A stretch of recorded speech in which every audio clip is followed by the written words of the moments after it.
Okay, let's dive right into this explainer. Look, whether you're a banker in London, an academic in Sydney, or maybe a grad student grinding away in Toronto, chances are you're intimately familiar with the modern epidemic of burnout, right? We operate in these insanely high-stress, high-stakes environments where the endless grind can honestly feel completely disconnected from any real sense of personal meaning. So today, we're exploring a seriously powerful antidote to all that endless stress. We're pulling actionable insights from an ancient Japanese philosophy that has the very real potential to completely rewire how we view our careers and even our daily routines.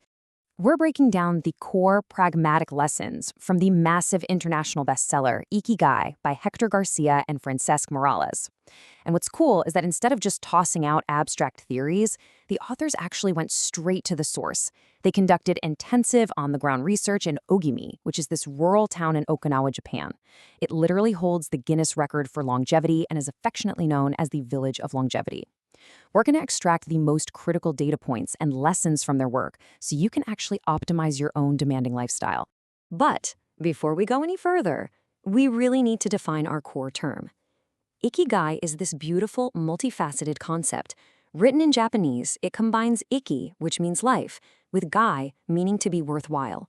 Put simply, it translates roughly as the happiness of always being busy, or, on a deeper level, your reason for being.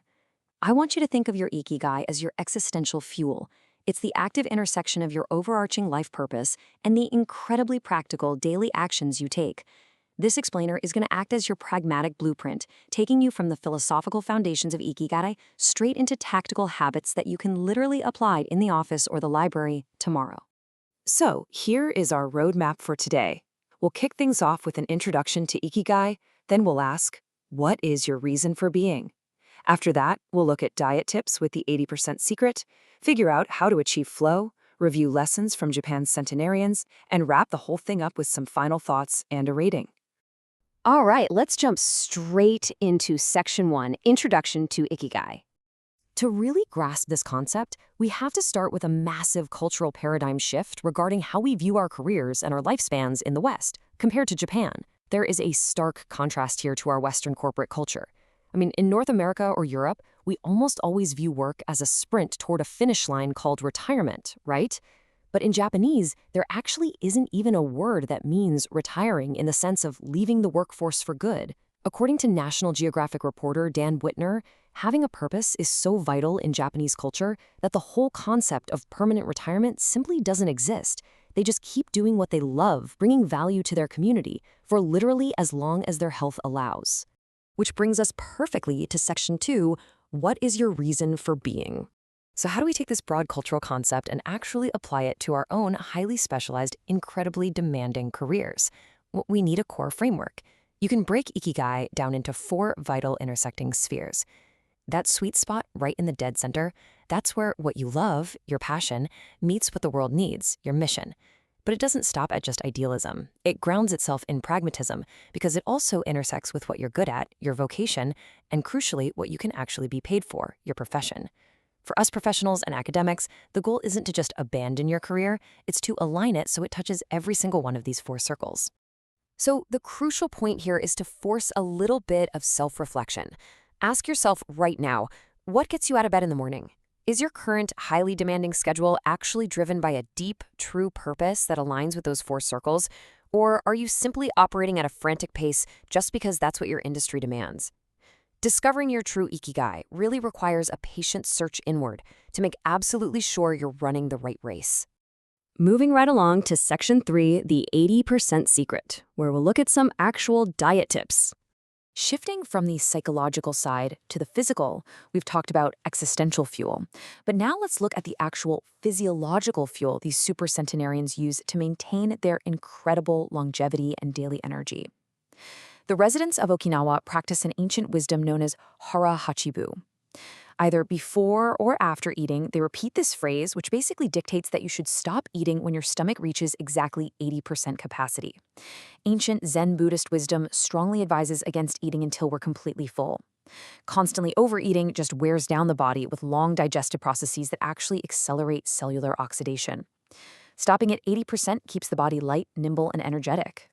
Let's look at how this actually translates into concrete data. Nutritional studies reveal that Okinawans consume drastically fewer calories, averaging about 1,800 to 1,900 a day, with a BMI hovering between 18 and 22. Now, compare that to the US average of 2,200 to 3,300 calories. Okinawans achieve this by serving their food on multiple small plates, which effectively prevents that mindless overconsumption that's so common in our Western fast food culture. For a busy professional, adopting Hara hachi means actively avoiding that heavy post-lunch lethargy that completely destroys your afternoon productivity. You know the exact feeling I'm talking about. Okay, let's pivot to section 4, how to achieve flow.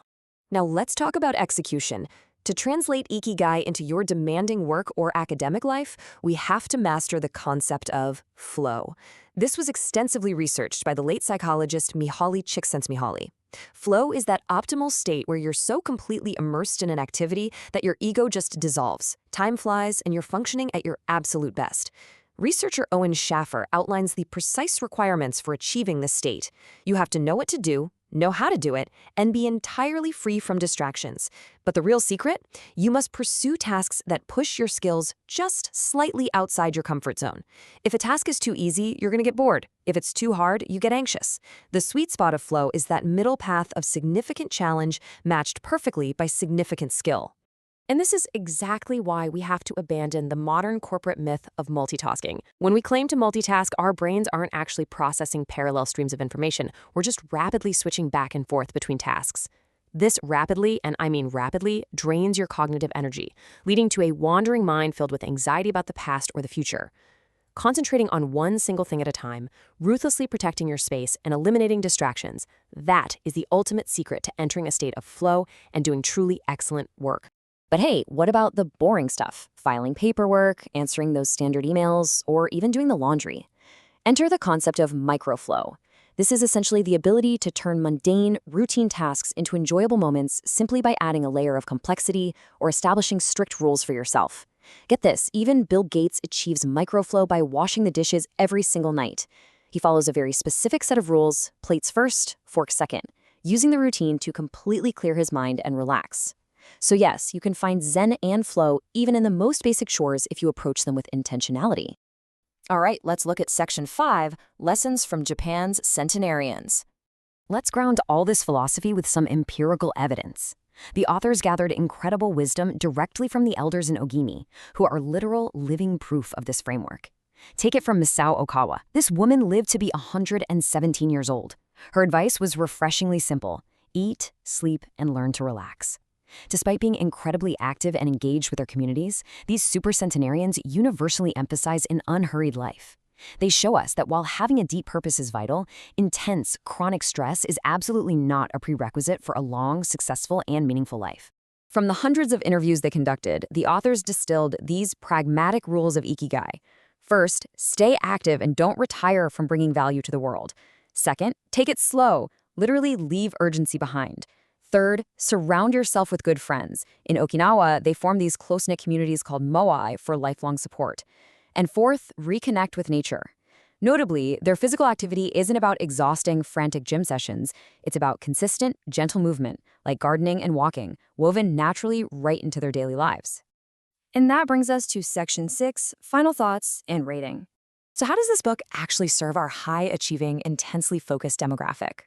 Well, when it comes to readability, Ikigai is a highly efficient 9 out of 10. It avoids dense academic jargon in favor of clear anecdotal storytelling backed by really solid observational data. For applicability, it earns an 8 out of 10.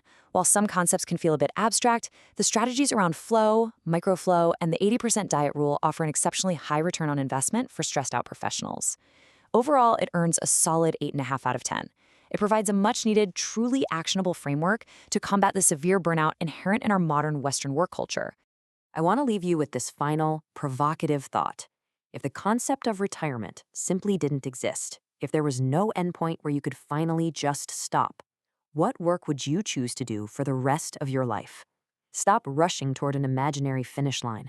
Instead, take the time to define your Ikigai, fiercely protect your focus, and find the flow that makes the journey of your life genuinely worthwhile.